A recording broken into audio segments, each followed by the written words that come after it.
Yo, what's going on, man? It's your boy Older Ripper, man. Back to rip up some more shit. We finna get into this the real ESTG versus Louisville story. You know what I'm saying? I'm be honest, I haven't really heard much of bruh music. You know what I'm saying? A couple people been telling me to check him out. I haven't really done it yet, but we're gonna check out his story and I guess get to know bruh a little more. You know what I'm saying? But listen, like, subscribe, help your boy out, help me out. Help me help you. Help me help you. Does that make sense? Anyway, you know, we gonna check this out, you know what I'm saying? We finna tap in, you know what I'm saying? Let's get it. If the name of this alleged gang sounds familiar, it's because it is, and you may have heard the name on the radio. Famous Louisville rapper ESTG, now tied through his name, Everybody Shine Together, or EST. Oh, EST stand for Everybody Shine Together. That's pretty cool. I would never guess that, be real, which I thought some gangster shit. I ain't gonna cap. You get what I'm saying? But that's cool, you know what I'm saying?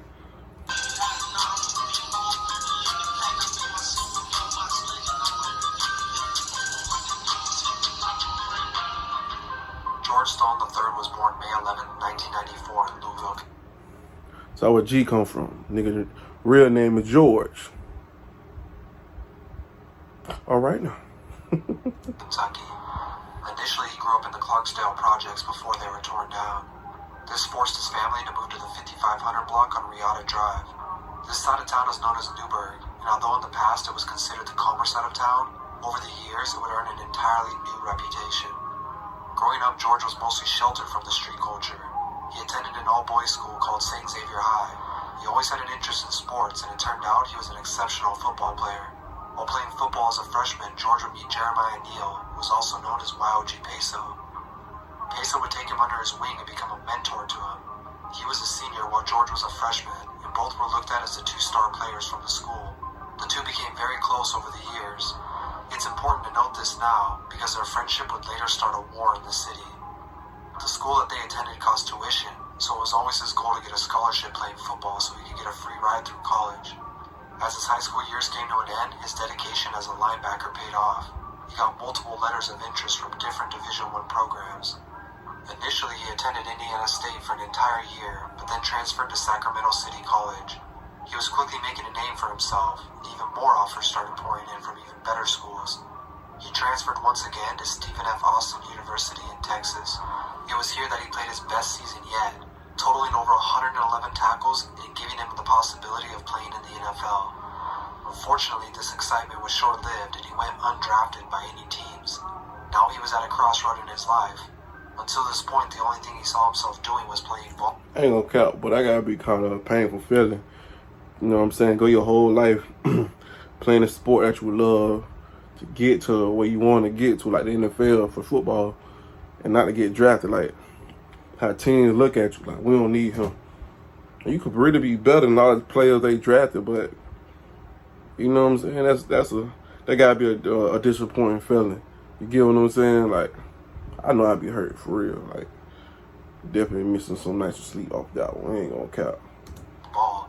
Now he had to rethink everything. Football, you know what I'm saying? That was good. You know what I'm saying? Like, but you know how it goes. Sometimes in your life, you go somewhere for one thing, and, you know what I'm saying? It might lead to another thing. You know what I'm saying? It's hard to avoid the stuff that's right in your face all the time.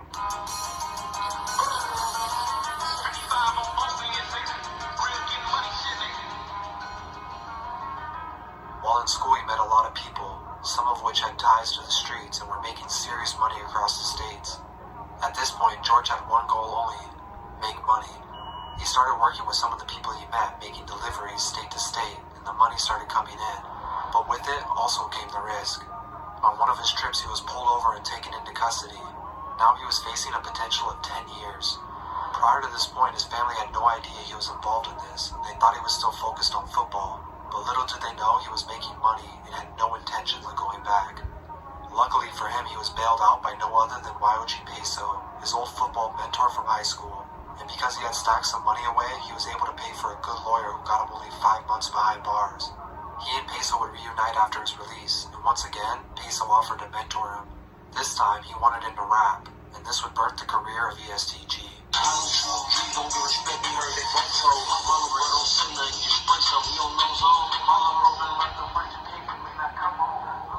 The two began going to the studio regularly together, but this was deeper than music, because Peso and G were actually bringing the west end of the city and Newburgh together by doing this. On the west end, you had YOG Peso and rappers like H Block Duke, and now Newburgh had ESTG. With the support of both sides, EST's music was catching on immediately, and he was gaining a buzz fast. Some of his singles were already touching the million-view range, but the truce between the West End and Newburgh was about to come crashing down. With my recent success, I don't know if that's what you want to call it, it's just a lot of stuff that came with it. I wasn't really ready for it, but I had to get ready for it, you know what I'm saying? And that's just what's going on right now. It's a lot of people, you know what I'm saying, who used to support it, ain't supporting it no more. Hey, sometimes that's how it be though. You see a lot of people that used to support him ain't supporting him no more.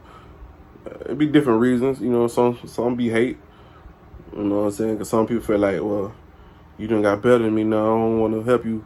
You get what I'm saying? And you know, that really be most cases. Be real with you, like, which is weird, bro. Like, if you been supporting somebody the whole time, why stop when they get to that point? You get what I'm saying? Keep going, because you never know. Like, they might see that, bro, and bless you with something. You know what I'm saying? Let's keep it real. You know what I'm saying?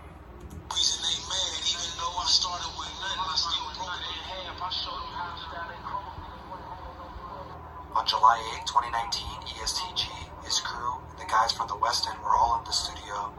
It was just like any other day, and things seemed to be normal. But while G was in the booth putting down a verse, an argument between his crew and a guy from the West End started. Things escalated quickly, and they took it outside as a fight broke out.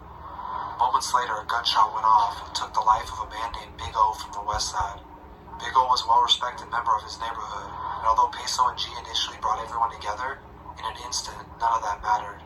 Now it was war. This included Peso and G. Although they were childhood friends, they both now had to stand behind their crews. Over the coming months, ESTG would drop his first two mixtapes, El Toro and Die Bloody, which were both bringing his name across the country. With this type of momentum, he was catching the attention of other rappers who now wanted to work. Sada Baby from Detroit would link up with ESTG for their song Top Different. He flew down to Louisville to shoot the music video, and everything went well. But as everyone was getting ready to leave the scene, a car pulled up, letting off rounds, hitting ESTG 5 times in his stomach, chest, and face. After an extensive surgery, he survived and was right back on the streets and in the studio. Damn. Nigga got hit 5 times and 1 in the face? I ain't gonna lie, something like that, it got turned into a monster. I don't care who you is. You know what I'm saying? Yeah, you're gonna be grateful you survived and you alive and all that good stuff, but come on. You gotta turn up on that. Come on, why wouldn't you? You get what I'm saying? And another thing though, I ain't gonna lie, the whole time about him being signed with who I think, Yo Gotti, I'm thinking he from Memphis, bro, from Louisville. That's cool. He would later rap about the entire incident in his song Nathaniel Forrest.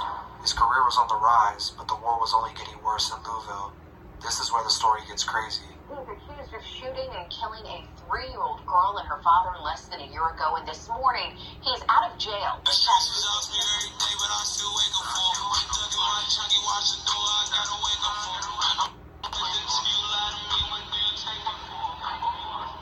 On August 14, 2020, a man from the West End named Brandon Waddles was driving in his car with his 3-year-old daughter.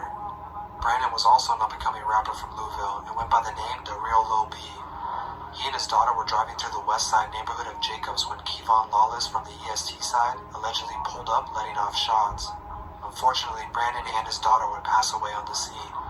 Kevon Lawless would take the charge, but nobody knew he had ties to EST. Come on, bro. I don't know, I can't say because they was in the car, they probably just driving by.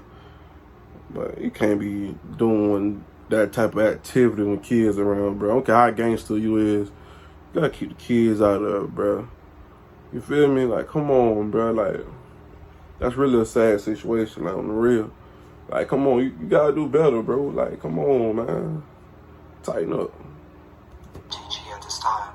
But Kevon was then bonded out for $300,000 by an A&R at Atlantic Records named Nigel Talley. As the news spread about this, people began connecting the dots, as Nigel used to be a producer for ESTG. At this point, the Louisville police were also catching on to the war between Newburgh and the West End, and they were making plans to intervene. The West End wasted no time getting revenge for Brandon.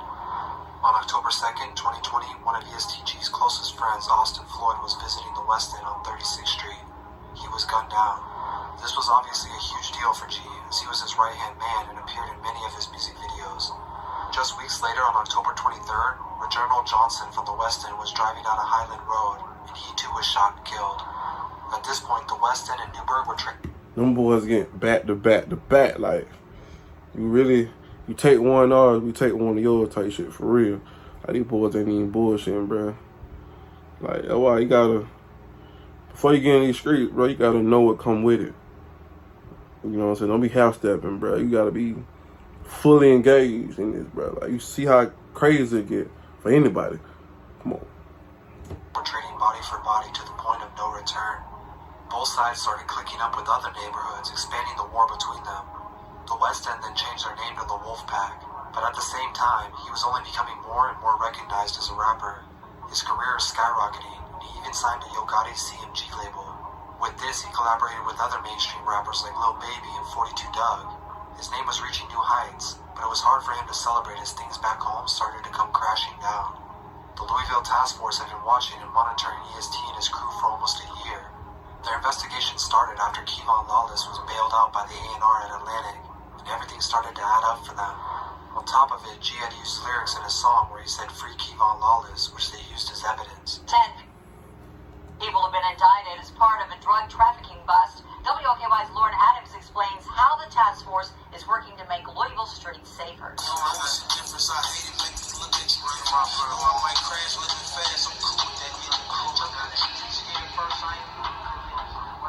Although ESTG was not directly tied to any of these incidents, 10 people from his crew were taken into custody.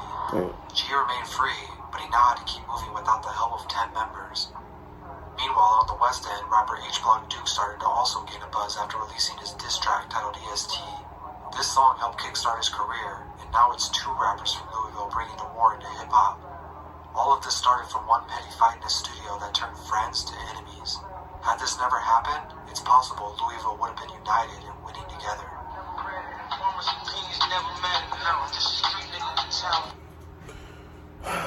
Alright, y'all, that was the real ESTG versus Louisville story.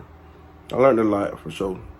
Like I say though, bro, you get in these streets, bro, you know what come with it, bro. I mean, that's just the truth. You know what I'm saying? You can tell he lost a lot of people from death and of course from jail. You know, 10 of his closest people. Right hand man got gunned down due to the beef. You get what I'm saying? So it's crazy, man, for real. But anyways, man, it's your boy Oda Ripper, man. Finna sign on out, man. Follow your boy out on IG, man. You know, Oda Ripper. That's me. I'm out this month.